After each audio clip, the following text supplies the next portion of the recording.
Hola de nuevo. Continuamos compartiendo con ustedes las experiencias vividas de misión en Ecuador y hoy me gustaría reflexionar sobre un tema que es muy común cuando se habla de ejercer la caridad o cuando se habla del tema de las misiones, y es si se debe dar a alguien el pescado o la caña y enseñarle a pescar.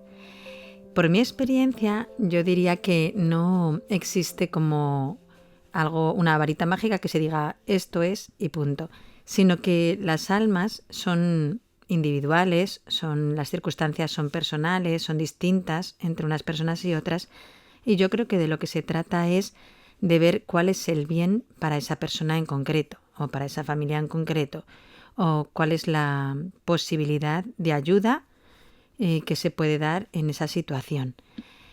Para poder hacer esta reflexión, pues voy a contarles algo que viví en Chone. Yo estudié trabajo social, pues muchas veces como esa idea de que lo que hay que hacer es enseñar a pescar y dar la caña, en el trabajo social se insiste mucho en esa idea, ¿no? De no dar directamente a la persona lo que necesita, sino enseñarla a conseguir por sí misma eso que necesita. Y como teoría y como un principio, sí que estoy de acuerdo en eso. Pero también entiendo, la caridad no es solo enseñar a alguien a conseguir lo que necesita, ni siquiera es darle tampoco a veces materialmente lo que necesita, ¿no? Creo que el precepto de la caridad, de amar a los demás, amar a Dios y por el amor a Dios amar a los demás hombres, implica mucho más que hacer algo de forma automática, de decir, bueno, necesita esto, directamente le doy esto, sino que es algo mucho más humano que requiere el conocimiento de la persona y de ver sus necesidades más allá, no fijarme solo en las necesidades materiales. Cuando estábamos en Chone, nosotras vivíamos dentro de la parroquia, nuestra casa, la casa de las hermanas, estaba en el interior de la parroquia, tenía un patio muy grande. En ese patio pues estaba construida nuestra vivienda y pues las personas tenían tanto acceso desde dentro, la gente que iba a la iglesia, los chicos que iban a las catequesis podían acceder a nuestra casa por dentro, o también tenían el acceso las personas de fuera desde la calle. Y era frecuente pues que viniese gente pues a pedirnos algo de comer, un bocadillo, muchas veces nos pedían dinero para medicinas. Nuestra tendencia es no dar dinero, ¿sí? Porque una no sabe si realmente se va a gastar en aquello para lo que te lo están pidiendo. Otras veces pues no tienen la fuerza de voluntad de gastarlo realmente lo necesario, y cuando tienen dinero en sus manos pues la miseria humana que te lleva muchas veces a gastarlo más en apetencias que en necesidades. Y pues lo que hacíamos era dar o bien alimentos o bien ropa, o si la persona traía la receta médica, pues íbamos a la farmacia y comprábamos las medicinas necesarias en caso de que fuese necesario. Pues había una señora que la conocíamos casi desde el inicio de llegar a Chone. La encontramos en una situación de mucha necesidad. Era una mujer que tenía muchísimos hijos, creo que eran 8 o 9 hijos. El marido ya no vivía con ella y entonces su situación sí era de una necesidad real. Entonces empezamos a ayudarla y yo diría, no sé si esta es la expresión correcta, pero que se vició la situación, de manera que se fue acostumbrando a venir con mucha frecuencia a la casa y pedirnos de todo, ¿no? Lo que al principio era pedir algo que era necesario para comer, para medicinas, pues se fue ampliando y comenzó a pedir con mucha frecuencia, y a veces eran cosas que en realidad no eran necesidades básicas, eran cosas de las que podía uno vivir sin ellas, ¿no? Y entonces recuerdo que una de las veces que vino me pidió dinero para un viaje que tenía que hacer por una situación concreta. Estábamos en época escolar, los niños estaban en el colegio, entonces ella pasaba la mañana desocupada prácticamente. Entonces le dije, mira, yo te lo puedo pagar el billete, pero tienes que colaborar un poco con tu trabajo.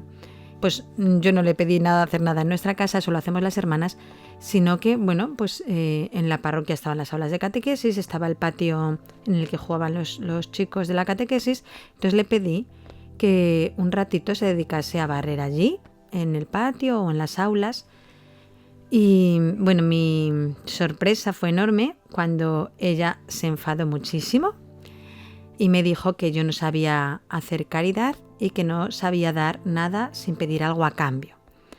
Yo reconozco que me enfadó mucho esa actitud y la dije que, bueno, pues que si no podía hacer nada de trabajo para obtener un bien que ella era la que lo estaba pidiendo, bueno, pues era que no era tan grande su necesidad y que no se preocupase, que no hacía falta que ayudase en la parroquia, pero tampoco se le iba a dar esa ayuda.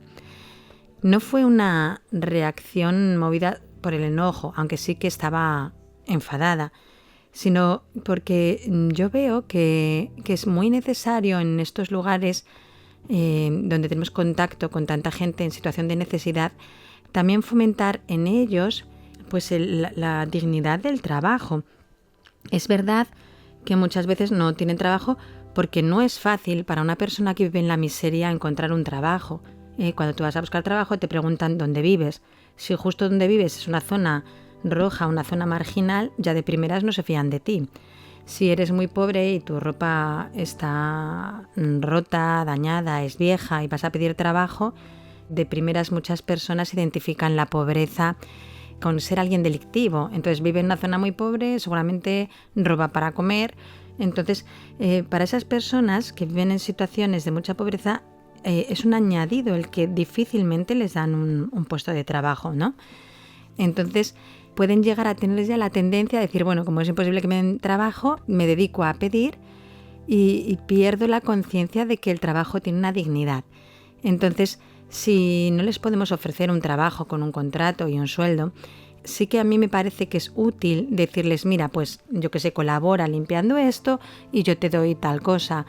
Sí, pedir algún tipo de colaboración que les haga ver, yo creo que incluso humilla mucho menos el recibir algo por justicia, como yo he realizado un trabajo y por tanto soy merecedor de una contraprestación, de un dinero o de un bien concreto, a que simplemente es fijándose en mi miseria, pues me dan algo que comer. Yo creo que eleva a la persona, la eleva en su dignidad, el hacerle merecedor de aquello que está pidiendo. Pero bueno, pues a veces las personas se han acostumbrado pues al otro, a recibir sin necesidad de un esfuerzo, y es muy típico que al final se experimenta eso como un derecho y ya no se pide reconociendo que el otro está haciendo un acto de caridad, sino es un derecho que me lo den. ¿Sí? También somos así tantas veces nosotros con el Señor, que le pedimos algo y experimentamos o creemos que tenemos derecho a aquello que pedimos. Entonces, cuando el Señor no nos lo da, nos creemos con derecho a enfadarnos, a reclamar y a enfrentarnos a Dios. Esa actitud que tuvo esta mujer conmigo, por no darle aquello que estaba pidiendo de manera inmediata, sino pidiéndole un esfuerzo a cambio, es la que tenemos tantas veces nosotros con el Señor. Reclamamos como si ante Él tuviésemos algún derecho y dejamos de descubrir que todo lo que recibimos no es por mérito propio ni por merecimiento, sino que es por pura gratuidad de ese amor de Dios que es donación y que recibimos todo de Él. En oposición o en comparación con esta situación que tuvimos con esta mujer, llegó otro día un chico. Fue una visita muy, muy curiosa, sí. Era un joven, te dabas cuenta que era varón, pero era un travesti y él venía pues con su cabello largo, venía maquillado y se había operado, entonces tenía pecho y te dabas cuenta, su cara estaba muy demacrada, su físico estaba, sí, muy dañado, y él pidió si le podíamos dar algo de comer. Y le dije lo mismo que a esta chica. Yo le dije, ¿estás trabajando? Me dijo que no. Digo, ¿tienes tiempo libre ahora esta mañana? Me dijo que sí. Le dije, bueno, pues si quieres, ven a la parroquia, ayudas a limpiar un poquito en el patio y yo te doy una canasta de alimentos. Y nos pidió también ropa. Entonces él aceptó, vino y a mí me impresionó cómo trabajaba. Yo, vamos, se esforzaba muchísimo en hacerlo muy bien. Pues terminó la horita que le había pedido, una hora que colaborara. Le di la comida y estuvimos hablando con él. Era un chico que vivía con otros jóvenes en un piso. Todos eran enfermos de SIDA. Algunos ya estaban muy mal. Él también estaba bastante mal. Y abrió pues su corazón y su sufrimiento. Y continuó así durante un tiempo. Varias veces venía por la casa, nos pedía algo de comida y hacíamos lo mismo. Él ya directamente venía con toda la intención de ponerse a limpiar un ratito y de recibir esa comida para él, y le dábamos también para el resto de chicos que vivían con él en el piso. Y mientras aprovechábamos para continuar hablando. Hasta que un día pues nos dijo que quería confesarse. Bueno, eso era una alegría enorme. Sí, entonces avisamos al sacerdote de la parroquia.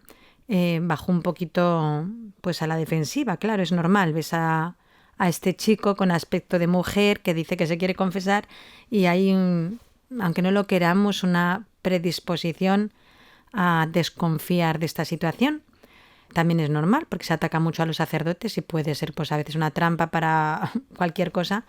Así que le dijimos que no se preocupase, le iba a confesar en el patio y nosotras estábamos por allí limpiando y ya está. Este joven hizo una muy buena confesión y después todos los domingos en la misa de 7 de la mañana él estaba allí, pues continuando esa cercanía con el Señor y su camino de encuentro con Dios. A los poquitos meses pues ya falleció. Y muchas veces uno piensa qué verdad es en ocasiones lo que dice el Señor, de que las prostitutas y los publicanos nos llevarán la delantera en el reino de los cielos, no por su pecado, sino porque cuando hay un arrepentimiento, como dijo el Señor, como se le ha perdonado mucho, amado mucho, ¿sí? Pues así son, se saben perdonados, levantados de su miseria y aprenden a amar muy rápidamente a veces. Para finalizar, antes, con respecto a la reflexión, si hay que dar el pescado, hay que dar la caña, pues hay que ver la circunstancia. Si yo me encuentro ante una anciana, ¿qué le voy a pedir que trabaje si ya no, muchas veces no tiene condiciones para poder trabajar? O si estoy ante una madre de familia numerosa que le ha abandonado su esposo, tiene 8 hijos y solo con estar pendiente de ellos no tiene ni un instante para buscar un trabajo. Pues ya está. Dios ahí me pide que dad gratis lo que habéis recibido gratis, ¿no? Y son bienes que Dios ha puesto en mis manos para que los pueda distribuir entre los más pobres, pues eso es lo que debo hacer. Y al revés, si es una persona que me doy cuenta que necesita recuperar o necesita adquirir el conocimiento de la dignidad y del valor del trabajo, pues a esa persona sí la tendré que pedir que haga algo.